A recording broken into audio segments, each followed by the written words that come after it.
Lake Superior Chippewa Indians. He and the Bad River Tribe and a lot of Wisconsin citizens, environmentalists, activists are fighting against that out-of-state mining company that Scott Walker likes so much. The same out-of-state mining company that actually wrote the legislation word for word that is allowing them to operate up there, and they're writing another piece of legislation to ram through so that they can kick Wisconsin citizens off of our public lands up there. We need to stand in solidarity with everyone in Wisconsin who's fighting this mine. No one's fighting it harder than Mike Wiggins, Jr.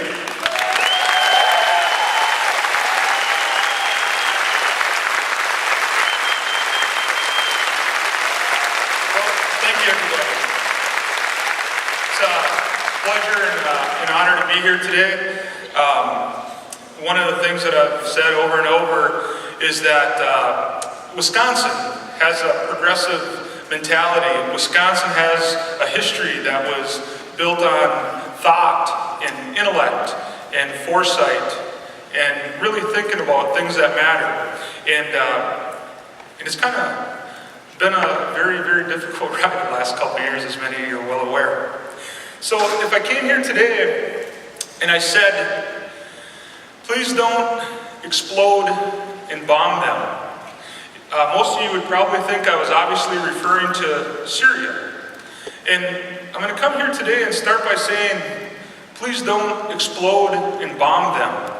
And what I'm talking about are the headwaters of the Bad River watershed up in Ashland County.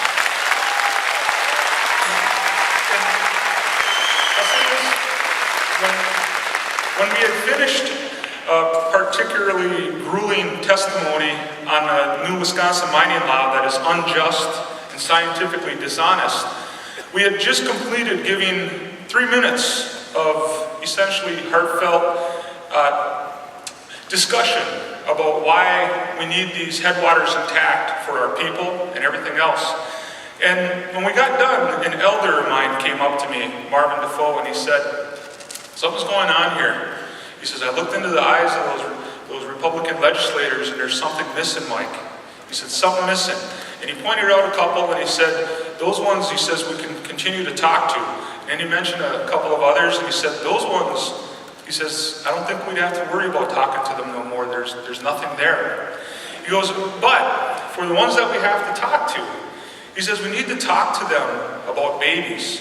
He says, we need to talk to them about future generations and about children and about life and about water.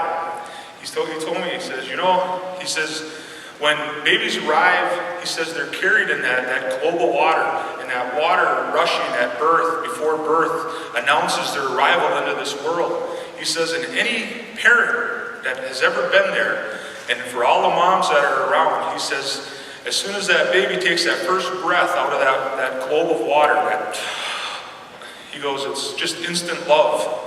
He says, and that right there is exactly what we need to talk to these Republican legislators about. He says, no matter what, he says, for all that other stuff that's out there, he says, focus on that. And I tried. And I'll tell you, it's been an interesting journey watching Republican legislators represent mining companies rather than people. Watching money buy essentially law that flies in the face of the natural world. By naming something iron mining and pretending that sulfides don't exist, sulfides being those rocks that create sulfuric acid upon exposure to air and water, we fool ourselves, because it's law now, into believing that there's going to be no having to deal with sulfuric acid. And those kinds of things have been incredibly difficult to watch.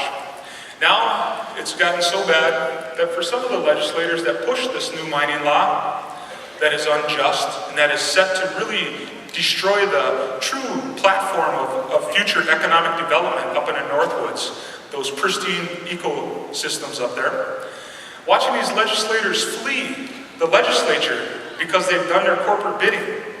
I've watched Honerdell and Suter actually got some type of water safety compliance, something or other, which is absolutely alarming when these guys push that mining law down the throats of their own citizens. And that was one of the most interesting and most heartening and most beautiful things about fighting a good fight and trying to talk about why those northern counties are poised for the future right now in real time. Was watching people bring their babies, let them play on blankets while mom and dad testified to the Republican legislators and to those committees. Watching people celebrate growing and gardening and sustainable development and local economies, and those types of discussions break out as they're begging for the protection and the conservation of ecosystems up there. And watching guys like Scott Griffiths, the mayor of Washburn, put together and work diligently on a sustainable development matrix for the local economies up there.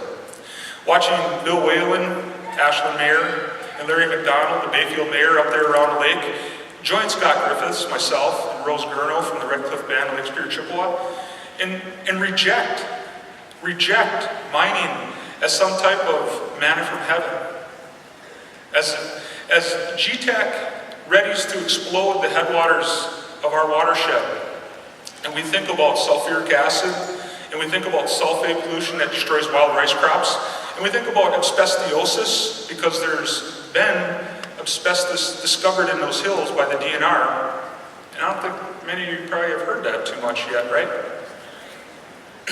That might go hand in hand with the fact that GTAC doesn't want Bad River's wetland delineators and scientists prowling around the Pinokies, gathering information about the hydrology and the waterways and the systems up there.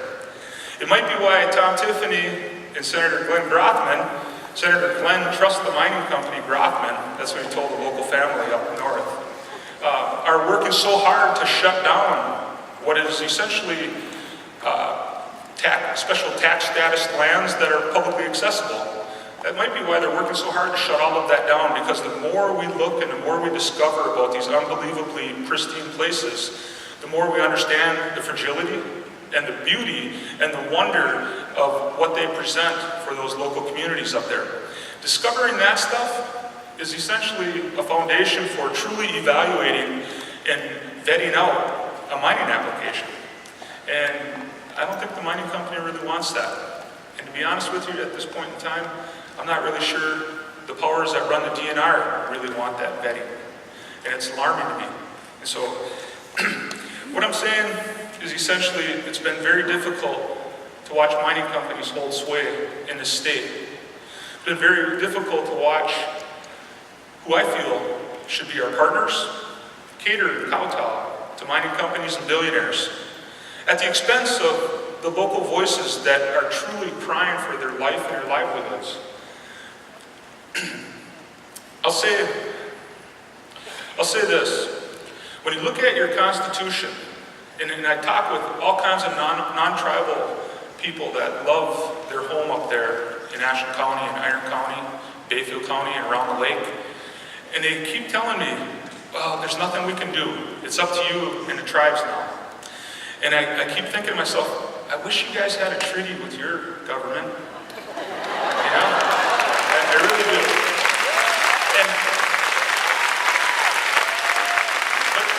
But here's the thing about those treaties.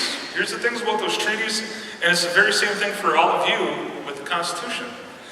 You don't see negotiations in the Constitution for clean air and clean water. What you see is essentially that notion of life, liberty, and a pursuit of happiness. You get into our treaties, and you don't see negotiations for air and water. You see the privileges that come with occupying and the granting of usufructuary rights, hunting, fishing, and harvesting. And I guess what I'm saying is you don't see those negotiations for clean air and clean water because obviously they were so self-evident, so unbelievably simplistic and basic to leave as a platform, that to discuss those types of things meant that we were getting away from the very foundation that everything else around us is built on. We get away from that whole notion that water is life. And to get away from clean air and clean water and to start negotiating and acquiescing ourselves into contamination, we start talking about things more like sickness and death. We start talking about things that really don't matter in terms of the sustainability and the survival of a country, whether that be your country or whether that be my little country. And when you think about that, there's a couple of ways to look at that. We can take these right here, and we can call this 500 years or even 1,000 years, and we can put those on. And over the top of this set of lenses that says 500 years or 1,000 years, let's grab this other pair of glasses that says climate change or climate change adaptation. And let's put those on. And now I'm looking at 500 years and I'm looking at climate change adaptation. And let's look at drought and water scarcity and bombing other countries and all those other things that don't seem to fit with the notions of the web of life. And let's put those on. You put those types of lenses on, and you start looking at things through all those different prisms and colors, and you see the rainbow break out. It ain't just light. All of a sudden there's a rainbow, and you can start seeing things a little bit more clearly. And you start understanding that maybe 10 to 15 years of jobs for a mining company and more profit for a billionaire doesn't make that much sense when there's all these people in a local region clamoring around sustainable development, local economies. Maybe we could put some help their way instead of rolling over for a billionaire.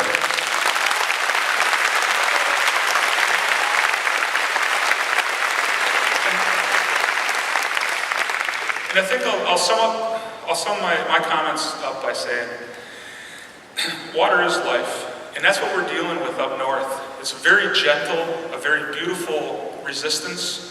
It's just essentially saying, leave our headwaters intact. GTAC, Mr. Chris Klein, Mr. Scott Walker, please take your armed militia and your machine guns and put them away.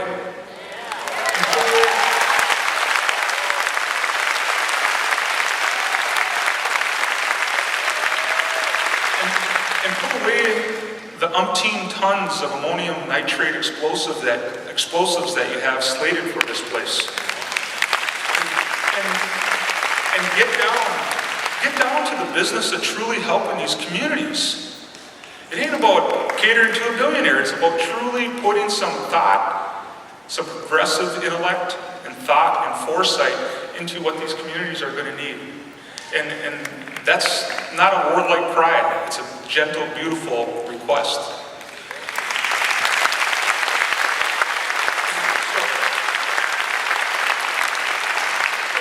Raise your hand if you're from Madison. There's a lot of people. I love Madison. I was farming at the farmer's market this morning, and it was awesome. What a gift that is. I'll say this, and then I'll be done. Water is life, and that's what we're fighting for up north. And we have our own issues with basic sanitation issues and infrastructure. Good Lord, we're getting blown up by media trackers and other Koch-funded right-wing organizations for that stuff, and we're fixing it. That's no justification to do what they want to do in the form of that mine and all that destruction. But water is life. For all of you who raised your hand and said you're from Madison, guess what? As on a molecular level, as a physical manifestation of being human today, as we sit here and look at each other, we are DNA and atoms and all that stuff. We might even say we're the result of random stardust with a little bit of the hand of the Creator, right? And you're also sitting here looking back at me, manifestations that are over 70% water. And here's what I'll say about that. You may be random stardust, all of you. Maybe random stardust, the result of random stardust coming together in this thing called life, but you're hardly random water. As you sit here as physical manifestations of 70% plus water, you're not Pinocchio Mountain and Bad River groundwater aquifer water. You're water from Madison here. All of you, as physical entities, the H2O, the water that's coursing through, our ancestors tell us this. Water is life. It comprises us. It's in our brain. It causes the blood to pump through our heart. And it even goes so far as to say the brain produces that thought. That thought is actually a character and a carrier of that moisture that comprises you. And that's not random. You're Madison water. We are Pinocchio Mountain as our recharge station. in the Bad River groundwater aquifers, we are Bad River groundwater aquifer water sentinels there. And so when we fight and resist this mine, it's not to be warlike, and it's not to step on anyone's notion of job creation. It's merely to just try and survive. And it's merely looking at those babies that are here and those babies that are out there on the way and thinking about them as manifestations of water, just like you guys are. So, I want to thank you so much. Thank you so much for letting me share some time with you, and it's an honor to be here. I get to be on a little panel, and I know Pinocchio Pete and Bob Kincaid from West Virginia, who has seen the atrocities of West Virginia mountaintop removal, are here. They want to share information, and I look forward to that, and hopefully we'll see you. So, thank you very much.